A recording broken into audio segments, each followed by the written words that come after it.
গত 15 জানুয়ারি থেকে শুরু হওয়া জাতীয় সড়ক সুরক্ষা মাসের সমাপ্তি ঘোষণা করা হলো কাছাড় জেলায়।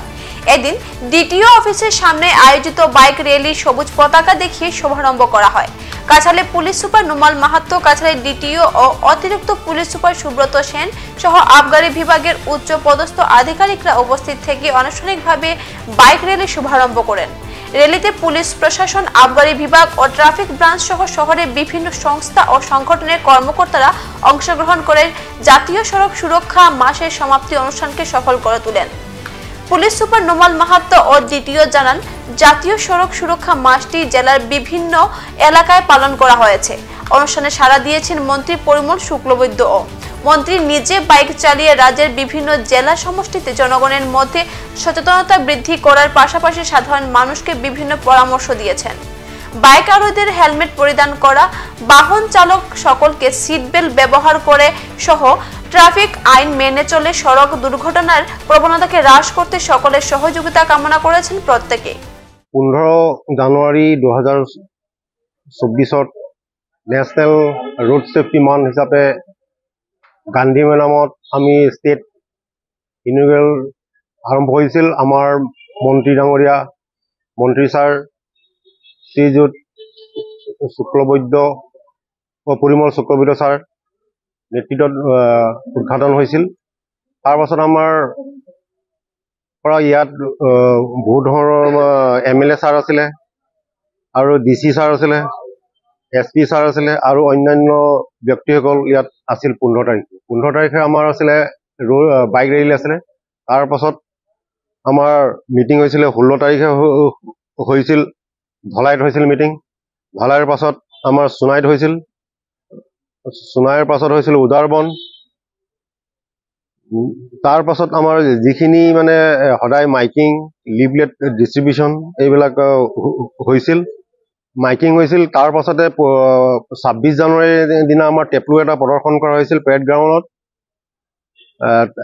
সেইদিনাই আমাৰ এটা বিশেষ প্ৰগ্ৰাম আছিলে,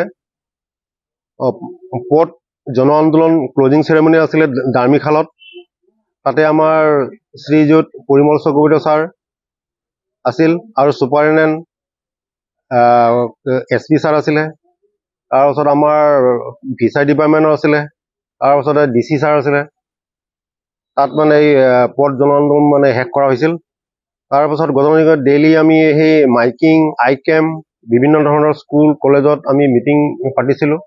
আজি আহি আমি অন্তিম পৰ্যায়ত পাইছোঁহি। আজি 14 ফেব্ৰুৱাৰীৰ দিনা আমাৰ দ্বিতীয় কাৰ্যালয়ৰ পৰা আমি বাইক ৰেলীৰ দ্বাৰা যি মাহ ধৰি যিটো আছিল মানে পথ সুৰক্ষা মাহ আছিল আমি শেষ কৰিছিলোঁ। আমাৰ SP মহোদয় আছিলে, আমাৰ ছুপাৰিনটেণ্ডেণ্ট এক্সাইজ আছিলে, তাৰপাছত ফিচাৰী ডিপাৰ্টমেণ্ট আছিলে আৰু বিভিন্ন ডিলাৰ আৰু ৰাইজে আমাৰ সহযোগিতা কৰি আমাৰ এইখন শেষ কৰিছিলে। আৰু আমি সকলোকে অনুৰোধ কৰোঁ যাতে আমি গোটেই ৰাইজে ট্ৰেফিক আইন মানি যাতে কাছাৰ দুৰ্ঘটনামুক্ত কৰিব পাৰোঁ। গতিকে সকলো আমি মিলি আহক, আমি সকলো মিলি কাম কৰিম। আনুষ্ঠানিকভাৱে ইয়াৰ এটা সমাপন অনুষ্ঠান হৈছে, কিন্তু আমি সকলো ৰাইজক যোৱা এমাহ ধৰি অসমৰ বিভিন্ন অঞ্চলত এই যি অভিযান চলিছিলে মাননীয় মুখ্যমন্ত্ৰী ডাঙৰীয়াৰ নিৰ্দেশত আৰু পৰিবহণ বিভাগৰ মাননীয় মন্ত্ৰী ডাঙৰীয়াৰ এই নেতৃত্ব দিছিলে। তেওঁ শদিয়াৰ পৰা ধুবুৰীলৈকে বিভিন্ন অঞ্চলত নিজে বাইক চলাই এই যিটো পথ সজাগতা যিটো মাহ আছিলে সেইটো তেওঁ সক্ৰিয়ভাৱে অংশগ্ৰহণ কৰিছিলে আৰু লোকসকলক সজাগ কৰিবৰ কাৰণে তেওঁ চেষ্টা কৰিছে। আৰু তাৰ লগতে জিলাখনত যিবিলাক অনুষ্ঠান হ'ল, আমি প্ৰশাসনৰ লগতে পুলিচ প্ৰশাসনো আমি সকলো একেলগে এই অনুষ্ঠানটো, এক্সাইজ ডিপাৰ্টমেণ্টটো আমাৰ লগত আছে, গতিকে আমি সেই অনুষ্ঠানটো কৰিছোঁ। এতিয়া আজি সমাপন অনুষ্ঠান যদিও হৈছে, কিন্তু এই যিটো অভিযান আছে সি পূৰ্ণদমে চলি থাকিব আৰু ৰাইজৰ যাতে জন আৰু ধনৰ যাতে কোনো ক্ষতি নহয়, এই যি মানে দুৰ্ঘটনাৰ জৰিয়তে মানুহৰ যিটো মৃত্যু হৈছে তাৰ হাৰটো আপোনালোকে দেখিব যে কিছু ৰাস্তা পদূলি খুব সুন্দৰ হৈ যোৱাৰ পাছত কিছু সংখ্যক এই দুৰ্ঘটনাৰ দ্বাৰা মৃত্যুৰ সংখ্যা হাৰ বাঢ়িছে। যদিও যোৱা বছৰৰ বহুত পৰিমাণে কমিছিলে, এইবাৰ এতিয়া প্ৰাৰম্ভিক পৰ্যায়ত দেখিছো কেইটামান এনেকুৱা ঘটনা আমাৰ জিলাখনত হৈছে।